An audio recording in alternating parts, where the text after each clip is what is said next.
What's up, everybody? Humb here. Today, coming from the insane asylum. They gave me a camera, they gave me a mirror, they gave me a microphone. So I got what I needed, at least while I go insane.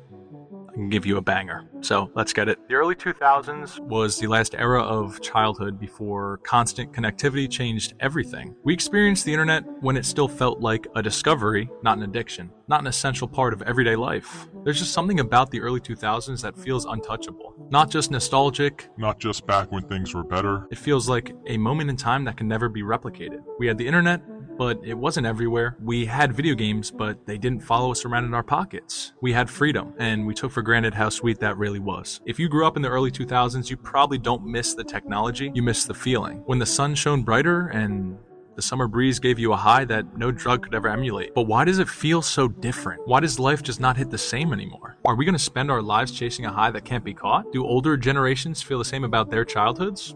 If so, is it the exact same feeling we have, or just a similar feeling of a bygone era? Maybe it's being young that grants you those rose-colored glasses. My argument, however, is that out of any time in history, the 2000s just hit different. Saturday morning cartoons, the Xbox startup screen, the GameCube startup screen, bike rides until dark, home phones. The color that saturates our memories now, where did it go? Is it still there for other kids? Or do we live in that last era of vibrance that this world has ever seen? Technology existed, but it did not dominate. The most screen time you'd get was when your older brother was out with friends and the console was left unattended. Phones were a privilege, not a right. You talk to your friend to meet at a location and just show up.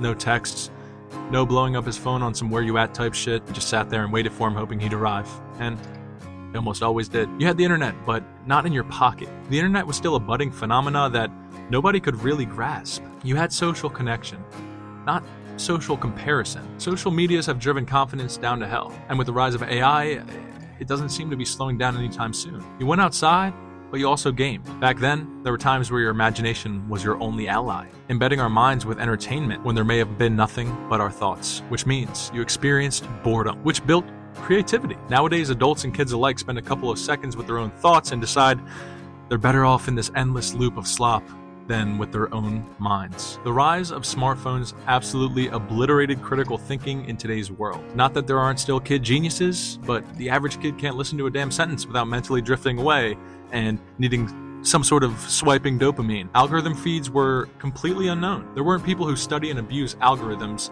to get their content pushed into your lap, but genuine content being shared with no intention of return. The hyper-optimized entertainment of today would rather the viewer contract a seizure than become uninterested. Hey, if you're seizing, at least you'll probably still finish the video.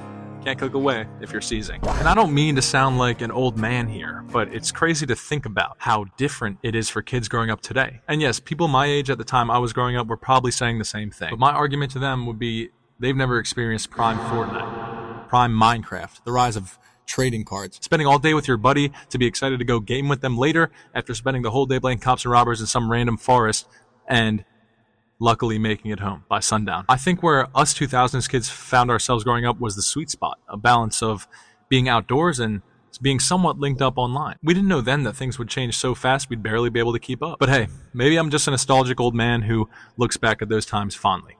I had a great childhood. I had and still have amazing friends and family, and I'm blessed with an enormous Anyway, I understand if this makes you think that I miss those times. I sure do. But as somebody from something once said, don't be sad that it's over, be happy that it happened. Are we really to succumb to nostalgia? No, we aren't. But do I think we have extra reasons to be nostalgic for? I most certainly do. It wasn't perfect, but it was ours. Screw that. It was damn perfect. Agree or not, a new day awaits us, and a new one after that. Are you to remain here in the past, or are we to face this together one day at a time? I've been Humb, and I'll be pressing onwards. Stay humble, my friend. Well, it seems I've turned into a nostalgia baiter, a master nostalgia baiter. This is a video I've been wanting to make for a while. Let me know if you want to see more like it. Tell me your thoughts in the comments below. And go listen to my music, please, and subscribe. Links will be in the description. If you don't, I will commit a heinous atrocity on your behalf. So just keep that in mind. And yeah, peace out, brother. Wieners taste good.